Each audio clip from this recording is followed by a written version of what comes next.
Gyandeep YouTube channel पर आप सबका स्वागत है। आज मैं आप सबको फिर से इस वीडियो में हिंदी साहित्य के 100 महत्वपूर्ण प्रश्नों को कराऊंगी, जो कि सभी परीक्षाओं के लिए इम्पोर्टेंट है। तो आप जिस किसी भी एग्जाम की तैयारी कर रहे हैं और आपने हिंदी विषय का चयन किया है, तो आपके लिए वीडियो बहुत ही इंपॉर्टेंट होने वाला है। तो वीडियो को लास्ट तक जरूर देखें और वीडियो पसंद आए तो वीडियो को लाइक से सब्सक्राइब करना ना भूलें। मैंने इसी तरह हिंदी साहित्य पर बहुत सारे प्रैक्टिस सेट कराए हैं। अगर आप सारे वीडियो नहीं देख पाए हैं तो प्ले लिस्ट में जाकर देख सकते हैं। आज के इस वीडियो में फिर से हिंदी साहित्य के 100 महत्वपूर्ण प्रश्नों को करेंगे, जो कि मोस्ट इंपॉर्टेंट है। सारे क्वेश्चन इंपॉर्टेंट है, इसी तरह के क्वेश्चन एग्जाम में पूछे जाते हैं। तो चलिए देखते हैं क्या है। क्वेश्चन नंबर वन है, फागुन के दिन 4। फागुन के दिन 4 क्या है? उपन्यास है। और किसका उपन्यास है? उग्र जी का, पांडे बेचन शर्मा उग्र। उग्र जी का पूरा नाम क्या है? पांडे बेचन शर्मा उग्र। तो फागुन के दिन 4 किस विधा की रचना है? ऐसे भी क्वेश्चन पूछे जाते हैं। तो उपन्यास विधा की रचना है और इसके उपन्यासकार कौन है? पांडे बेचन शर्मा उग्र। और ये जो फागुन के दिन 4 है, 4 उपन्यास है, उग्र जी का अंतिम उपन्यास है। क्या है? अंतिम उपन्यास है। क्वेश्चन नंबर 2 है, निराला और पांडे बेचन शर्मा उग्र मतवाला मंडल के सदस्य है। मतवाला मंडल के क्या है? सदस्य है। कौन? सूर्यकांत त्रिपाठी निराला और पांडे बेचन शर्मा उग्र, दोनों ही मतवाला मंडल के सदस्य थे। क्वेश्चन नंबर 3 है, मुख्य रूप से बनारसी दास चतुर्वेदी ने उग्र के चॉकलेट उपन्यास, इनका जो उग्र जी का जो चॉकलेट उपन्यास था, इसको घासलेटी साहित्य कहा है। तो क्वेश्चन इस तरह से पूछे जाते हैं कि उग्र जी के चॉकलेट उपन्यास को घासलेटी साहित्य किसने कहा? तो बनारसी दास चतुर्वेदी ने कहा है। तो क्वेश्चन इस तरह से घुमा फिरा के पूछे जाते हैं। आप सारे पॉइंट नोट करते जाइएगा। क्वेश्चन नंबर 4 है, उग्र जी ने मतवाला, बीड़ा, स्वराज, विक्रम संग्राम आदि पत्रिकाओं का संपादन किया है। इन्होंने गोरखपुर में स्वदेश नामक पत्रिका निकाली थी, जिसके कारण इनको जेल भी जाना पड़ा था। तो मतवाला, बीड़ा, स्वराज, विक्रम संग्राम, ये सारी पत्रिकाओं का संपादन किसने किया था? पांडे बेचन शर्मा उग्र जी ने। तो पत्रिकाओं से भी एग्जाम में क्वेश्चन पूछे जाते हैं। तो मैंने पत्रिकाओं पर भी वीडियो बनाया है, अगर आप नहीं देख पाए हैं तो प्लेलिस्ट में जाके देख सकते हैं। क्वेश्चन नंबर 5 है, उग्र जी की उग्रता के प्रभाव को आलोचकों ने उल्कापात, धूमकेतु, तूफान या बवंडर की उपमा दी है। तो इनकी जो उग्रता थी, उग्र जी के उग्रता का जो प्रभाव था, उसको आलोचकों ने क्या उपमा दी है? उल्कापात, धूमकेतु, तूफान और बवंडर की उपमा दी थी। क्वेश्चन नंबर 6 है, उग्र जी ने दलित एवं पतित वर्ग को अपने उपन्यासों का विषय बनाया है और इन उपन्यासों में समाज की बुराइयों को, उनकी नंगी सच्चाइयों को बिना किसी लाग लपेट के बड़े साहस के साथ किंतु सपाट बयानी से प्रस्तुत किया है। तो इनके जो उपन्यास थे, उनमें दलित और पतित वर्ग को विषय बनाया गया था, समाज की बुराइयों को और सच्चाइयों को दिखाया गया था। क्वेश्चन नंबर 7 है, वैशाली की नगर वधू। वैशाली की नगर वधू किसकी रचना है? आचार्य चतुर्सेन शास्त्री की रचना है। और इसमें क्या है? व्यक्ति स्वातंत्र्य की समस्या उठाई गई है। इसमें आम्रपाली की विद्रोहाग्नि में वैशाली गणतंत्र जलकर राख हो गई थी। क्वेश्चन नंबर 8 है, कंकाल। कंकाल क्या है? उपन्यास है। किसका उपन्यास है? जयशंकर प्रसाद जी का उपन्यास है। तो इस उपन्यास में प्रसाद जी ने समाज की त्याज्य, अवैध, अज्ञात, कुलशील संतानों की कथा लिखी है। एक ठेठ यथार्थ परक उपन्यास है। इसकी प्रेरणा, जो कंकाल उपन्यास इन्होंने लिखी है, इसकी प्रेरणा इनको भारतेंदु जी की जो प्रेम योगिनी नाटक है, प्रेम योगिनी नाटक किसकी है? तो भारतेंदु जी की रचना है। इसी नाटक से इन्हें ये प्रेरणा मिली थी। इसमें तीर्थों के मठों, मंदिरों, मेलों ठेलों से होने वाले धार्मिक संसाधनों पर भी गहरा प्रहार किया है। घंटी, तारा, विजय, यमुना आदि इनके पात्र हैं। तो पात्र भी पूछ लिए जाते हैं, तो देख लीजिए, घंटी, तारा, विजय, यमुना इनके पात्र हैं। कौन से? कंकाल उपन्यास के पात्र हैं। ये सभी नाजायज क्या है? संतानें हैं। क्वेश्चन नंबर 9 है, इरावती। इरावती भी क्या है? उपन्यास है। किसका? जयशंकर प्रसाद जी का, और इनका अपूर्ण उपन्यास है। तो जयशंकर प्रसाद के अपूर्ण उपन्यास का नाम बताइए। तो क्या है? इरावती। जयशंकर प्रसाद का अपूर्ण उपन्यास क्या है? इरावती है। क्वेश्चन नंबर 10 है, तितली। तितली भी प्रसाद जी का क्या है? आदर्श परक उपन्यास है। इसमें ढहती हुई सामंती व्यवस्था, जमींदारी प्रथा की दुर्बलताएं, ग्रामीण समाज की सरलता, स्वार्थ वृत्ति, सम्मिलित कुटुंब की विकृतियाँ, त्यौहार के उत्सव आदि का चित्रण किया गया है। तो पूछ लिया था कि क्या इस उपन्यास में क्या चित्रण किया गया है? तो इस तरह से क्वेश्चन पूछे जाते हैं। ग्रामीण और कृषक जीवन से संबंधित इस उपन्यास में भारतीय नारी के जीवन दर्शन की विजय होती है। तितली, शैला, मधुबन, इंद्रदेव आदि इसके पात्र हैं। इनका जो तितली उपन्यास है तो इस उपन्यास के पात्र कौन है? तितली, शैला, मधुबन, इंद्रदेव। इसमें तितली जो है कामायनी की श्रद्धा है और शैला जो है चंद्रगुप्त मौर्य की कार्नेलिया है। तो एक कामायनी जो है, कामायनी भी जयशंकर प्रसाद जी का प्रमुख महाकाव्य है और कामायनी से एग्जाम में क्वेश्चन पूछे जाते हैं ज़्यादातर। तो कामायनी पे मैंने डिटेल वीडियो बनाया है, अगर आप वीडियो नहीं देख पाए तो देख सकते हैं, लिंक मैंने दे दिया है। क्वेश्चन नंबर 11 है, वृंदावन लाल वर्मा ने बुंदेलखंड की ऐतिहासिक सामाजिक पृष्ठभूमि को आधार बनाकर उपन्यास लिखे हैं। तो इन्होंने क्या किया है कि बुंदेलखंड की ऐतिहासिक और सामाजिक पृष्ठभूमि को ही आधार बनाकर उपन्यास लिखा है। किसने? वृंदावन लाल वर्मा ने। क्वेश्चन नंबर 12 है, चांदनी के खंडहर किसकी रचना है? गिरधर गोपाल की। इस रचना में इन्होंने 24 घंटे की जिंदगी का विश्लेषण किया है। चांदनी के खंडहर गिरधर गोपाल की रचना है और इसमें 24 घंटे की जिंदगी का विश्लेषण किया है इन्होंने।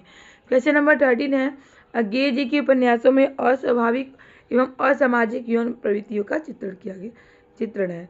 क्वेश्चन नंबर 14 है, इलाचंद जोशी फ्राइड के मनोविश्लेषण से प्रभावित उपन्यासकार हैं। तो जो फ्राइड का मनोविश्लेषण था, इसी से प्रभावित क्या थे? उपन्यासकार थे। क्वेश्चन नंबर 15 है, इलाचंद जोशी के उपन्यासों में काम, अहम, दंभ, आत्महीनता की ग्रंथि आदि के विविध रूपों का चित्रण अत्यंत सूक्ष्म, यथार्थ एवं सजीव रूप से हुआ है।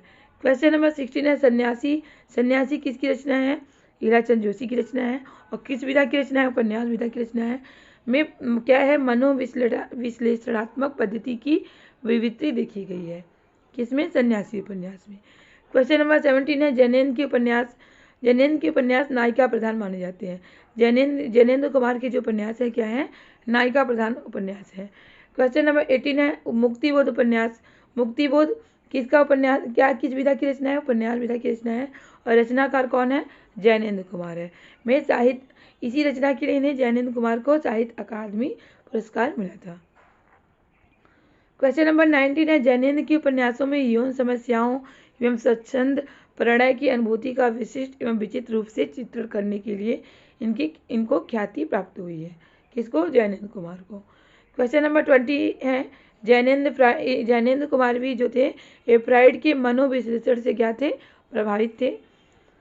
क्वेश्चन नंबर 21 है, सुखदा किसकी रचना है? जैनेन्द्र कुमार की। सुखदा जो है ये त्यागपत्र की क्या है? नायिका है। मतलब सुखदा जो है एक कुंठाग्रस्त नारी की कहानी है। त्यागपत्र में मृणाल के आत्मप्रेरण की गाथा का मनोविश्लेषण चित्रण हुआ है। इसके साथ ही त्यागपत्र किसकी रचना है? ये जैनेन्द्र कुमार की रचना है। और इसमें क्या है? मृणाल की आत्मपीड़न की गाथा का मनोवैज्ञानिक चित्रण हुआ है। इसके साथ ही अनमेल विवाह के दुष्परिणामों का भी चित्रण किया गया है। किसमें? त्यागपत्र में, जो कि जैनेन्द्र कुमार की रचना है। क्वेश्चन नंबर 22 है, सुनीता किसकी रचना है? जैनेन्द्र कुमार की रचना है। इसमें फ्राइड के सिद्धांतों के आलोक में हरिप्रसन्न के व्यवहार का चित्रण है। क्वेश्चन नंबर 23 है, कल्याणी भी जैनेन्द्र कुमार की रचना है। कल्याणी एक अतिरिक्त एवं आधुनिक नारी की कथा है। कैसी कथा है? इसमें अतिरिक्त एवं आधुनिक नारी की कथा का चित्रण किया गया है कल्याणी रचना में। क्वेश्चन नंबर 24 है, जैनेन्द्र ने अपने उपन्यासों में व्यक्ति मानस की शंकाओं, उलझनों एवं गुत्थियों का चित्रण किया है। तो इन्होंने अपने उपन्यासों में व्यक्ति मानस की शंकाओं, उलझनों और गुत्थियों का क्या किया है? चित्रण किया है। क्वेश्चन नंबर 24 है, रामचरितमानस क्या है? एक प्रबंधात्मक महाकाव्य है। रामचरितमानस किसकी रचना है? तुलसीदास जी की रचना है। किसकी रचना है? तुलसीदास जी की रचना है। और ये क्या है? महाकाव्य है। इसमें क्या, इस रचना में क्या है? चौपाई है, दोहा है, सोठा शैली में इसकी रचना हुई है। और इसमें कितने कांड है? 7 कांड है। 7 कांड है। कितने कांड है? 7 कांड है। तो इस तरह से क्वेश्चन पूछे जाते हैं। रामचरितमानस जो कि तुलसीदास जी की रचना है। 7 कांडों का क्रम आपको पता होना चाहिए। क्रम देख लीजिए, बालकांड, अयोध्या कांड, अरण्य कांड, किष्किंधा कांड, सुंदरकांड, लंका कांड और उत्तरकांड। तो सबसे लास्ट में कौन सा कांड है? उत्तरकांड। तो ये सातों कांडों का क्रम आप लोग नोट कर लीजिएगा, क्योंकि क्रम पूछ लिए जाते हैं कौन सा क्रम सही है। क्वेश्चन नंबर 27 है, अरण्य कांड और लंका कांड में किस रस का प्रयोग हुआ है? और अरण्य कांड और लंका कांड क्या है? रामचरितमानस के कांड है, और इसमें किस रस का प्रयोग हुआ है? विभस रस का प्रयोग हुआ है। क्वेश्चन नंबर 28 है, तुलसीदास की कवितावली और रामचरितमानस ये दोनों रचनाओं में कली काल विशेष का वर्णन हुआ है। और उत्तरकांड में भी रामचरितमानस का जो उत्तरकांड है और कवितावली ये दोनों रचनाओं में कली काल विशेष का वर्णन हुआ है। क्वेश्चन नंबर 29 है, रामचरितमानस में शांत रस की प्रधानता है। क्वेश्चन नंबर 30 है, रामचरितमानस में कौन सा अलंकार है? अनुप्रास अलंकार की अधिकता है। क्वेश्चन नंबर 31 है, रामचरितमानस में चौपाई, दोहा, छंद की प्रधानता के साथ ही 18 प्रकार के छंदों के प्रयोग है। क्वेश्चन नंबर 32 है, रामचरितमानस के मार्मिक प्रसंग कौन कौन से हैं? जान लीजिए। जनक वाटिका में राम सीता का मिलन, राम वन गमन और दशरथ मरण, भरत की आत्मग्लानि, वन मार्ग में स्त्री पुरुषों की सहानुभूति, युद्ध में लक्ष्मण की शक्ति बाढ़ लगना। ये सारे ही प्रसंग जो है मार्मिक प्रसंग हैं। किसके? रामचरितमानस की। क्वेश्चन नंबर 33 है, आचार्य हजारी प्रसाद द्विवेदी के अनुसार, देखिए आचार्य हजारी प्रसाद द्विवेदी क्या मानते हैं कि भारत का लोकनायक वही हो सकते हैं जो समन्वय करने का अपार धैर्य लेकर आया हो। तो किसके संदर्भ में कहा गया है? तो तुलसीदास जी के बारे में कहा गया है। क्या? भारतवर्ष का लोकनायक वही हो सकता है जो समन्वय करने का अपार धैर्य लेकर आया हो। क्वेश्चन नंबर 33 है, तुलसी का काव्य समन्वय की विराट चेष्टा है। ऐसा किसने माना है? हजारी प्रसाद द्विवेदी जी ने माना है कि तुलसी का काव्य समन्वय की विराट चेष्टा है। क्वेश्चन नंबर 35 है, हिंदी काव्य की सब प्रकार की रचना शैली के ऊपर गोस्वामी जी ने अपना ऊंचा आसन प्रतिष्ठित किया है। यह उच्चता और किसी को प्राप्त नहीं है। ऐसा किसने कहा है? रामचंद्र शुक्ल जी ने कहा है। क्वेश्चन नंबर 36 है, बिना पत्रिका की रचना गीत शैली में हुई है। बिना पत्रिका की रचना किस शैली में हुई है? तो गीत शैली में हुई है। और भाषा पूछ लिया जाता है कि बिना पत्रिका किस भाषा में लिखी गई है? तो ब्रज भाषा में लिखी गई है। क्वेश्चन नंबर 37 है, बिना पत्रिका में 21 रागों का प्रयोग हुआ है और इसमें कितने पद हैं? 279 पद हैं। क्वेश्चन नंबर 38 है, बिना पत्रिका नामक अर्जी की रचना तुलसीदास जी ने कली काल से मुक्ति पाने हेतु राम के दरबार में प्रस्तुत करने हेतु की है। बिना पत्रिका की रचना। क्वेश्चन नंबर 39 है, राम को जानने के लिए रामचरितमानस, तुलसी को जानने के लिए बिना पत्रिका पढ़नी चाहिए। अगर आपको राम को जानना है तो रामचरितमानस को पढ़ना होगा, और तुलसीदास जी को जानना है तो बिना पत्रिका को पढ़ना होगा।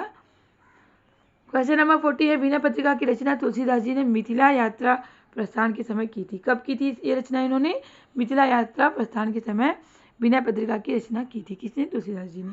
क्वेश्चन नंबर 41 है, गीतावली की रचना तुलसीदास जी ने 328 पदों में की है। कितने पदों में की है गीतावली की रचना? 328 पदों में की है। क्वेश्चन नंबर 42 है, बाबा बेनी माधव दास के अनुसार गीतावली तुलसीदास जी की प्रथम रचना मानी जाती है। तो अगर इनके अनुसार देखा जाए तो गीतावली तुलसीदास जी की क्या है? प्रथम रचना है। क्वेश्चन नंबर 43 है, गीतावली में भी कितने कांड है? 7 कांड है रामचरितमानस के अनुसार ही। और 44 है, गीतावली का आरंभ राम के जन्मोत्सव से होता है। कैसे आरंभ होता है? राम के जन्मोत्सव से होता है। इस रचना में क्या है? मंगलाचरण नहीं है। क्वेश्चन नंबर 45 है, गीतावली का प्रधान रस क्या है? श्रृंगार रस है, और क्या है? वात्सल्य युक्त है। क्वेश्चन नंबर 46 है, गीतावली ब्रजभाषा में है, इसकी शैली क्या है? कवित्त सवैया शैली है।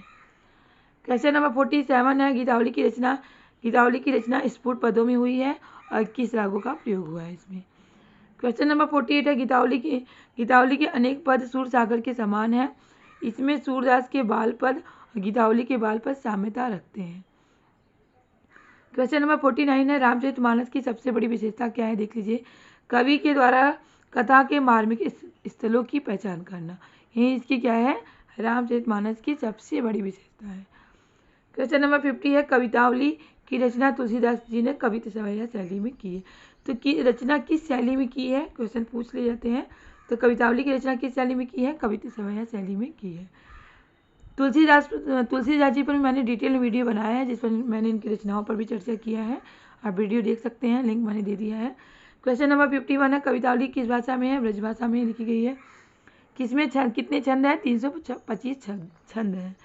क्वेश्चन नंबर 52 है, कवितावली तुलसीदास जी की क्या है? अंतिम रचना मानी जाती है। 53 है, सीतावट के तट पर तुलसीदास जी ने कवितावली की रचना की है। कहाँ पर की थी कवितावली की रचना? सीतावट के तट पर तुलसीदास जी ने इसकी रचना की थी। क्वेश्चन नंबर 54 है, हिंदी में तुलनात्मक आलोचना के क्षेत्र में कार्य करने वाले प्रमुख आलोचक कौन है? पद्म सिंह शर्मा, मिश्र बंधु, लाला भगवान दीन, पंडित कृष्ण बिहारी मिश्र। क्वेश्चन नंबर 55 है, लाला भगवान दीन ने अलंकार मंजूषा नामक आलोचनात्मक पुस्तक लिखी है। अलंकार मंजूषा क्या है? आलोचनात्मक पुस्तक और किसने लिखी है? लाला भगवान दीन ने लिखी है। क्वेश्चन नंबर 56 है, बाल मुकुंद गुप्त ने हिंदी बंगवासी पत्रिका में अश्रुमती नामक बंगला नाटक के मुंशी उदित नारायण द्वारा कृत हिंदी अनुवाद की आलोचना प्रकाशित की। क्वेश्चन नंबर 57 है, हिंदी में तुलनात्मक आलोचना का आरंभ 1907 ईस्वी में पद्म सिंह शर्मा द्वारा सरस्वती में प्रकाशित बिहारी और फारसी कवि सादी की तुलनात्मक आलोचना के द्वारा होता है। क्वेश्चन नंबर 58 है, आचार्य रामचंद्र शुक्ल ने महावीर प्रसाद द्विवेदी की आलोचनात्मक कृतियों पर टिप्पणी करते हुए लिखा है। क्या लिखा है देख लीजिए। इन पुस्तकों को एक मोहल्ले में फैली बातों से दूसरे मोहल्ले वालों को परिचित कराने के रूप में समझना चाहिए, स्वतंत्र सामोलोचना के रूप में नहीं। तो इनकी जो महावीर प्रसाद द्विवेदी जी की जो आलोचनात्मक कृति थी, उनके बारे में इन्होंने किसने? आचार्य रामचंद्र शुक्ल ने टिप्पणी की है। क्वेश्चन नंबर 59 है, संपत्ति शास्त्र किसकी रचना है? महावीर प्रसाद द्विवेदी की रचना है। तो इसमें इन्होंने अर्थशास्त्र की ये क्या है? अर्थशास्त्र की समीक्षात्मक पुस्तक है। क्या? संपत्ति शास्त्र, जो कि महावीर प्रसाद द्विवेदी की पुस्तक है। क्वेश्चन नंबर 60 है, बाल कृष्ण भट्ट द्वारा प्रकाशित संयोगिता स्वयंवर क्या है? हिंदी आलोचना हिंदी की प्रथम आलोचनात्मक हिंदी की प्रथम आलोचना है, परंतु यह पुस्तककार रूप में नहीं है। पुस्तककार के रूप में हिंदी की सर्वप्रथम आलोचना पंडित महावीर प्रसाद द्विवेदी द्वारा रचित हिंदी कालिदास की आलोचना मानी जाती है। ये सारे पॉइंट आप लोग नोट कर लीजिएगा। श्याम सुंदर दास, विश्वनाथ त्रिपाठी मिश्र, पंडित उमाशंकर शुक्ल, डॉक्टर माता प्रसाद गुप्त आदि पाठालोचन एवं पाठानुसंधान के क्षेत्र में कार्य करने वाले क्या है? प्रमुख व्यक्ति हैं। क्वेश्चन नंबर 62 है, हिंदी नवरत्न पुस्तक में मिश्र बंधुओं ने कवियों की श्रेणी का विभाजन करते हुए देव कवि को बिहारी से बड़ा सिद्ध किया है और इन्होंने बिहारी के काव्य में अनेक दोष निकाले हैं। इससे प्रेरित होकर पद्म सिंह शर्मा ने बिहारी सतसई की भूमिका क्या लिखा है? पद्म सिंह शर्मा ने क्या लिखा? बिहारी सतसई की भूमिका लिखा है, और जिसमें चमत्कारपूर्ण ढंग से क्या किया है? बिहारी की उत्कृष्टता दिखाई है। तो मिश्र बंधुओं ने क्या किया है कि देव कवि को बिहारी से बड़ा सिद्ध किया है। तो और बिहारी के काव्य में क्या किए? अनेक दोष निकाले। तो इसी से प्रेरित होकर पद्म सिंह शर्मा ने बिहारी सतसई की भूमिका नामक पुस्तक लिखी है, जिसमें इन्होंने चमत्कारपूर्ण ढंग से बिहारी की उत्कृष्टता दिखाई है। क्वेश्चन नंबर 63 है, कृष्ण बिहारी मिश्र ने देव और बिहारी नामक पुस्तक में देव को बिहारी से बड़ा सिद्ध किया है। और क्वेश्चन नंबर 64 है, लाला भगवान दीन ने बिहारी और देव, देखिए इन्होंने क्या लिखा है? उन्होंने लिखा था देव और बिहारी, और इन्होंने बिहारी और देव ग्रंथ लिखकर बिहारी को देव से बड़ा कवि सिद्ध किया। क्वेश्चन नंबर 65 है, आचार्य रामचंद्र शुक्ल ने क्रोचे के अभिव्यंजनावाद एवं कुंतक के वक्रोक्तिवाद का तुलनात्मक विवेचन करके अभिव्यंजनावाद को भारतीय वक्रोक्तिवाद का विलायती स्थान माना है। किसने? आचार्य रामचंद्र शुक्ल ने। क्वेश्चन नंबर 66 है, आचार्य शुक्ल ने अयोध्या कांड में चित्रकूट की सभा को आध्यात्मिक घटना और सूर द्वारा रचित कृष्ण और गोपियों के प्रेम को जीवनोत्सव बताया है। क्वेश्चन नंबर 67 है, काव्य में रहस्यवास आचार्य शुक्ल की सर्वप्रथम सैद्धांतिक आलोचना मानी जाती है। काव्य में रहस्यवास रामचंद्र शुक्ल जी की सर्वप्रथम क्या मानी जाती है? सैद्धांतिक आलोचना मानी जाती है। क्वेश्चन नंबर 68 है, पाखंड प्रतिशोध शीर्षक से आचार्य शुक्ल ने छायावाद रहस्यवाद के विरोध में एक कविता लिखी है। क्वेश्चन नंबर 69 है, आचार्य शुक्ल ने न्यूनमैन के लिटरेचर का साहित्य शीर्षक से न्यूनमैन के लिटरेचर का साहित्य शीर्षक से अनुवाद किया है। क्वेश्चन नंबर 17 है, गोस्वामी तुलसीदास, जायसी ग्रंथावली, भ्रमर, गीत सार, इन तीनों की भूमिका त्रिवेणी जो कि आचार्य रामचंद्र शुक्ल जी की रचना है में संकलित है। तो त्रिवेणी में कितने कवियों के बारे में बताया गया है? तुलसीदास जी और जायसी और सूरदास जी के बारे में बताए हैं। तो ये सारी रचनाएं जो है इसमें संकलित हैं। क्वेश्चन नंबर 71 है, लोक हृदय में लीन होने की दशा का नाम क्या है? रस दशा है। आधुनिक हिंदी आलोचना के जन्मदाता कौन है? भारतेंदु हरिश्चंद्र माने जाते हैं। आधुनिक हिंदी आलोचना के जन्मदाता कौन माने जाते हैं?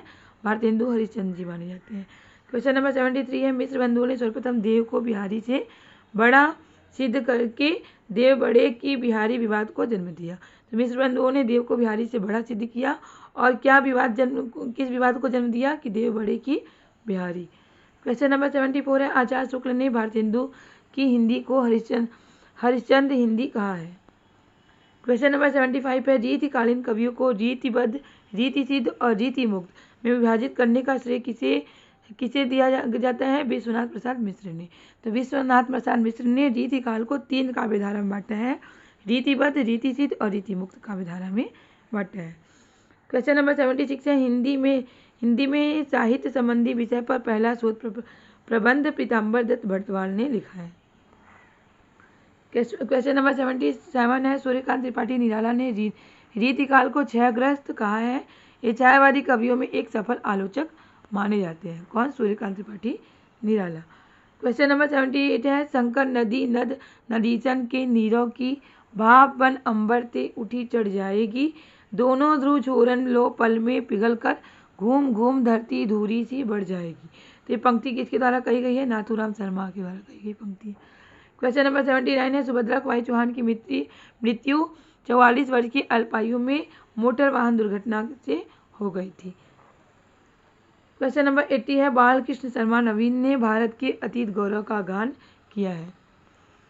क्वेश्चन नंबर, बालकृष्ण शर्मा नवीन ने स्वयं को क्या कहा है? विस्पाई एवं अनिकेतन कहा है। किसने? बालकृष्ण शर्मा नवीन ने। अपने आप को इन्होंने क्या कहा है? विस्पाई एवं अनिकेतन कहा है। क्वेश्चन नंबर 81 है, बालकृष्ण शर्मा नवीन प्रताप पत्रिका के क्या थे? प्रताप पत्रिका के संपादक गणेश शंकर विद्यार्थी के दाएं हाथ माने जाते हैं। प्रताप पत्रिका के संपादक गणेश विद्यार्थी के क्या माने जाते हैं? दाएं हाथ माने जाते हैं। क्वेश्चन नंबर 82 है, बालकृष्ण शर्मा नवीन ने कानपुर में प्रकाशित होने वाली प्रभा पत्रिका का संपादन किया था। प्रभा पत्रिका का संपादन किसने किया था? बालकृष्ण शर्मा नवीन ने। और कहाँ से प्रकाशित हुई थी पत्रिका? कानपुर से। क्वेश्चन नंबर 83 है, बालकृष्ण शर्मा नवीन का पहला काव्य संग्रह कुमकुम है। क्वेश्चन नंबर 84 है, हो जाने दे गर्क नशे में मत पड़ने दे फर्श नशे में। ये किसके द्वारा कही गई पंक्ति है? बालकृष्ण शर्मा नवीन के द्वारा कही गई पंक्ति है। क्वेश्चन नंबर 85 है, डॉक्टर बच्चन शर्मा के अनुसार अपने समकालीन कवियों में इनका व्यक्तित्व सबसे अधिक जुझारू और संघर्षमय माना जाता है। क्वेश्चन नंबर 86 है, बालकृष्ण शर्मा नवीन की प्रमुख रचनाएं कौन कौन है? देख लीजिए, कुमकुम, रश्मि रेखा। ये रचनाएं नोट कर लीजिएगा क्योंकि इनकी रचनाओं से एग्जाम में क्वेश्चन पूछे जाते हैं। तो कुमकुम, रश्मि रेखा, अपलक, क्वासी, विनोबा स्तवन, उर्मिला, हम विस्पाई जन्म के कई बार एग्जाम में पूछा जा चुका है। सृजन की ललकारे, विप्लव गायन। तो इनकी रचनाएं हैं किसकी? बालकृष्ण शर्मा नवीन की। क्वेश्चन नंबर 87 है, आज खंड की धार कुंडिता है खाली तू ऋण हुआ। ये पंक्ति किसके द्वारा कही गई है? बालकृष्ण शर्मा नवीन के द्वारा कही गई। क्वेश्चन नंबर 88 है, हम अनिकेतन हम तो रमते राम, हमारा क्या घर क्या दर कैसा वतन। ये रामकृष्ण शर्मा नवीन के द्वारा कही गई पंक्ति है। क्वेश्चन नंबर 89 है, राष्ट्रीय परक कविताओं के अलावा थकान के समय बालकृष्ण शर्मा नवीन प्रणय गीत भी लिखते थे और रहस्य लोक में भी झांक लेते थे। तो ये राष्ट्रीय परक कविताओं के अलावा क्या करते थे?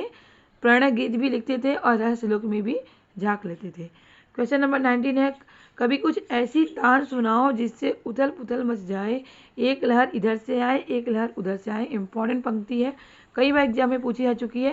ये पंक्ति किसके द्वारा कही गई है? बालकृष्ण शर्मा नवीन के द्वारा कही गई पंक्ति है।